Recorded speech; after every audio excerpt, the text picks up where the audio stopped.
Baik, bismillahirrahmanirrahim. Assalamualaikum warahmatullahi wabarakatuh. Selamat siang dan salam sejahtera untuk kita semua.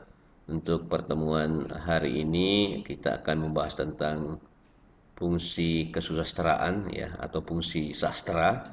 Ada beberapa hal yang menjadi inti dari kesusastraan itu sendiri.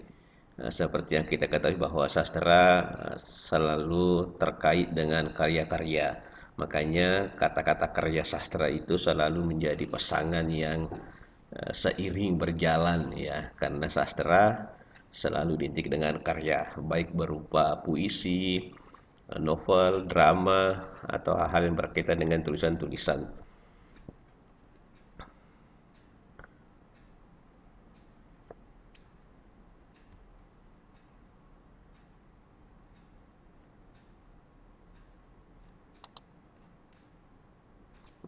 Assalamualaikum warahmatullahi wabarakatuh. Selamat pagi dan salam sejahtera untuk kita semua.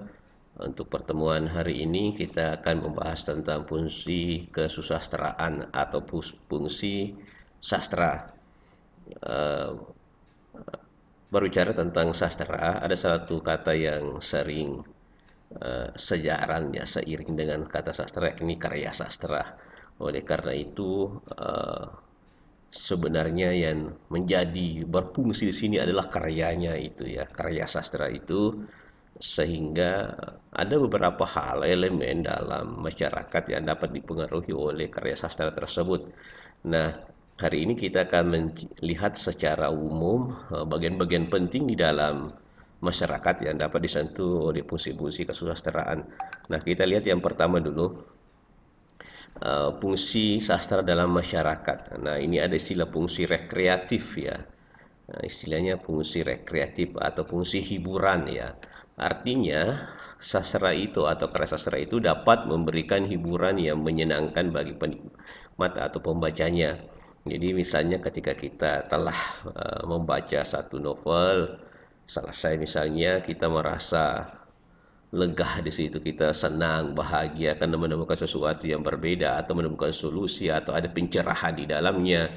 Nah, itu kita sudah merasakan fungsi rekreatif ya. Kalau seseorang di dalam membaca sastra atau nonton pertunjukan drama, selesai menonton atau membaca merasakan sesuatu yang cerah, nikmat atau bahagia atau menemukan jalan keluar, itu biasanya disebut katarsis ya, pencerahan ya, kalau dalam istilah sastranya katarsis.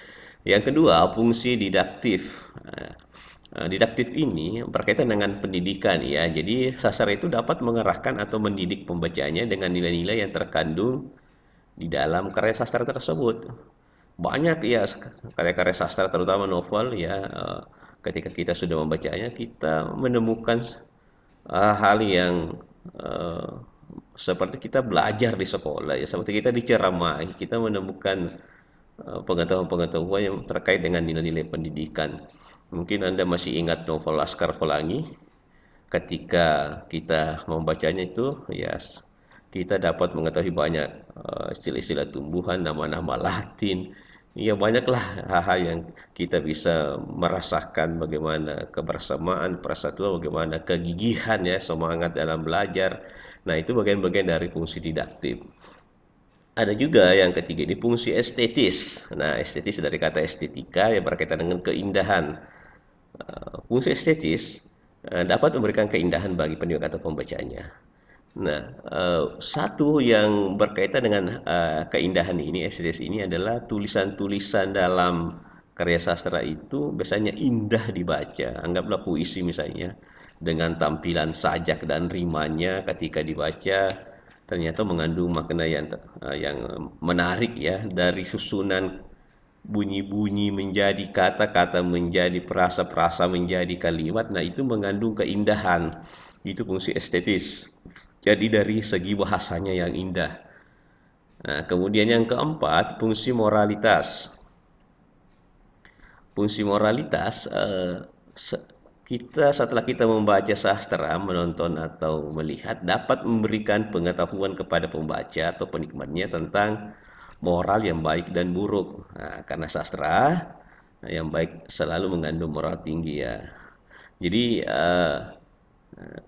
banyak ya novel-novel yang kita temukan di dalamnya itu ya banyak pelajaran moral di situ ya. Oh, ternyata berbuat sabar atau ramah atau santun kepada orang lain itu adalah hal yang menjadi apa ya namanya, keperluan dalam masyarakat ya, dalam masyarakat. Jadi berbuat baik, berbuat sopan dan santun itu sangat penting, dan itu kita bisa merasakan melihatnya dalam rangkaian-rangkaian tulisan bahasa itu menjadi satu rangkaian cerita sehingga membentuk adegan demi adegan, kemudian membentuk satu masalah dan penyelesaian sehingga terlihat fungsi moralitasnya di situ. Oh, dengan bersikap seperti ini, dengan berbuat baik seperti ini, kita dapat menemukan hal yang baik juga. Nah, kira-kira begitu fungsi moralitasnya. Yang kelima, fungsi religius. Ya, jadi mau membaca sastra atau menikmati sastra itu juga, sastra itu mengandung ajaran-ajaran agama ya, mengandung ajaran agama yang dapat diteladani para penikmatnya atau pembacanya. Banyaklah novel-novel yang bertema-temakan agama saat ini, banyak sekali. Kalau kita membaca novel-novelnya Habibur Rahman Literasi, nah itu tema-tema agama, banyak pelajaran agama di dalamnya. Atau kita baca novel-novelnya siapa ini? uh, Helpi Rosa ya, puisinya Helpi Rosa atau Asma Nadia ya. Nah, itu banyak sekali pelajaran-pelajaran agama di dalamnya ya. Nah, ini secara singkat fungsi sastra yang berkaitan dalam masyarakat. Sekarang kita pecah satu-satu ya, melihat bagian-bagian kecil dari fungsi sastra itu. Eh, Sastra sebagai alat komunikasi. Nah, ini perlu kita telusuri lebih jauh karena tidak langsung kita rasakan manfaatnya sebagai alat komunikasi. Mengapa sastra disebut sebagai alat komunikasi? Karena sastra itu mengandung teks. Jadi sastra itu produksi teks, memproduksi satu teks. Teks itu adalah tulisan-tulisan ya. Puisi adalah bentuk tulisan, novel tulisan, drama juga ada tulisannya.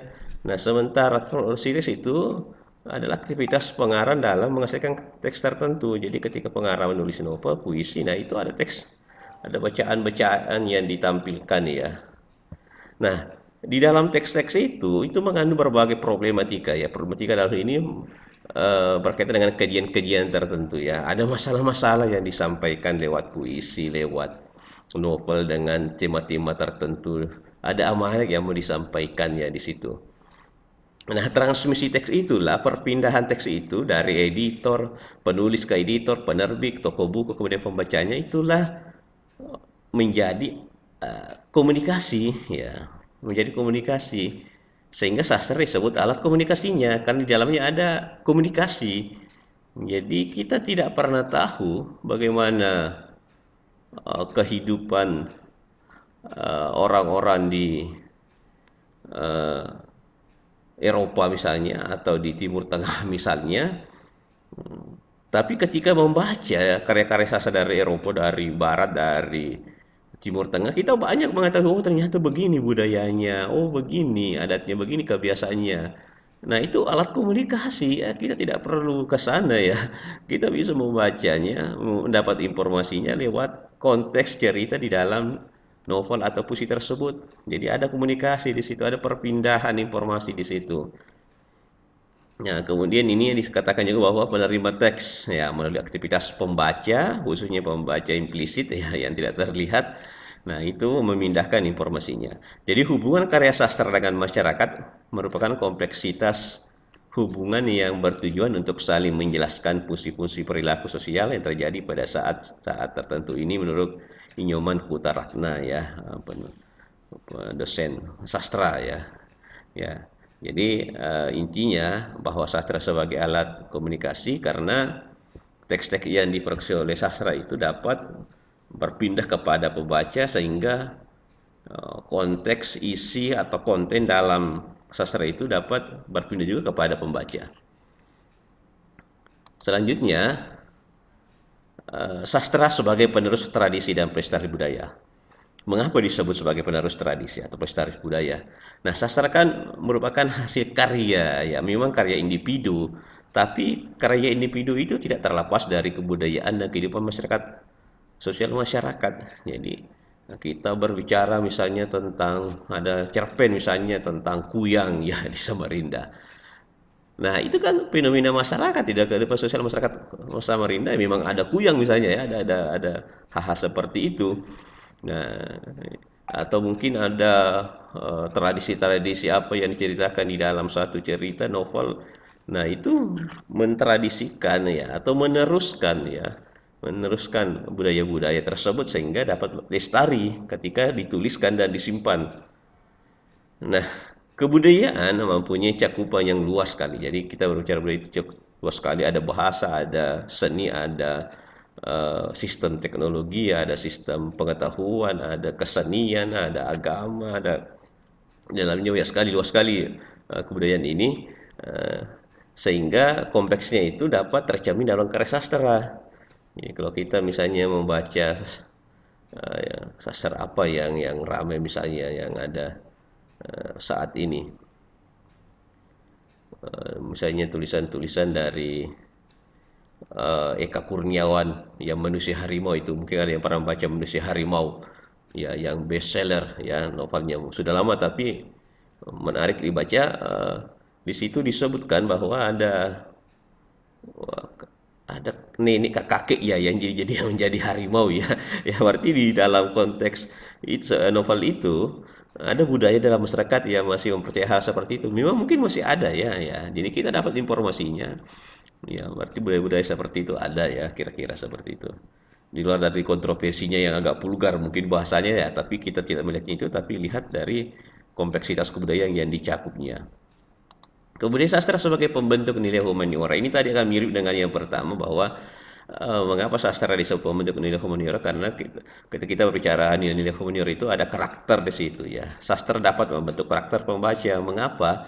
Karena itu karakter berkaitan dengan nilai-nilai moral, sikap, dan religiusitas. Nah, sementara dalam sastra kan terkandung nilai moral, sikap, dan religiusitas yang tinggi.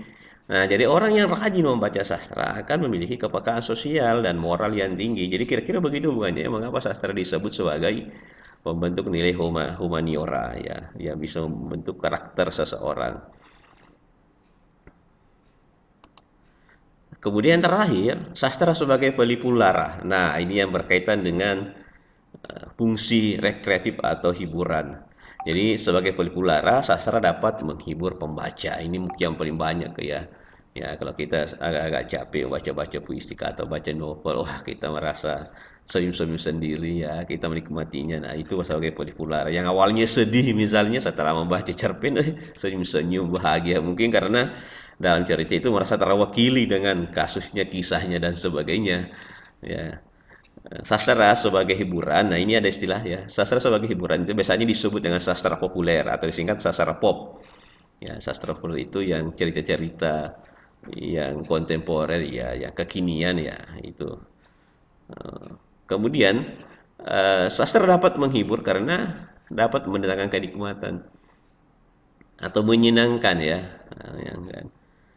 Namun untuk mahasiswa sastra ya atau prodi pendidikan bahasa dan sastra Indonesia, saya khawatir ya kalau jangan sampai membaca sastra itu adalah kewajiban atau keharusan karena tugas dari dosen misalnya. Wah jangan ya. Jadi Anda membaca novel, baca puisi, membaca cerpen, itu Anda membaca tapi menikmati. Nah setelah itu baru buat analisisnya, uraiannya terkait dengan tugas kalian sebagai mahasiswa sastra. Nah seperti itu alurnya. Jadi jangan anggap sebagai beban ya. Jadi membaca memang berat ya ketika membaca novel-novel yang panjang. Kemudian mau dianalisis dalam waktu 2 hari, 3 hari selesai, bahkan 1 malam harus selesai ya. Tapi begitulah ya tantangannya. Setelah itu Anda akan mendapatkan banyak informasi dari sastra atau dari karya sastra tersebut. Ya, mungkin itu untuk materi kali ini. Terlepas dari PPT yang agak singkat ini, Anda bisa mengembangkannya, mencari sendiri materi-materi informasi dari internet, dari buku. Secara garis besar ini yang saya dapat sampaikan bahwa sastra itu berfungsi secara rekreatif, didaktif, estetis, moralitas, dan religius. Sekian dari saya. Assalamualaikum warahmatullahi wabarakatuh dan selamat siang.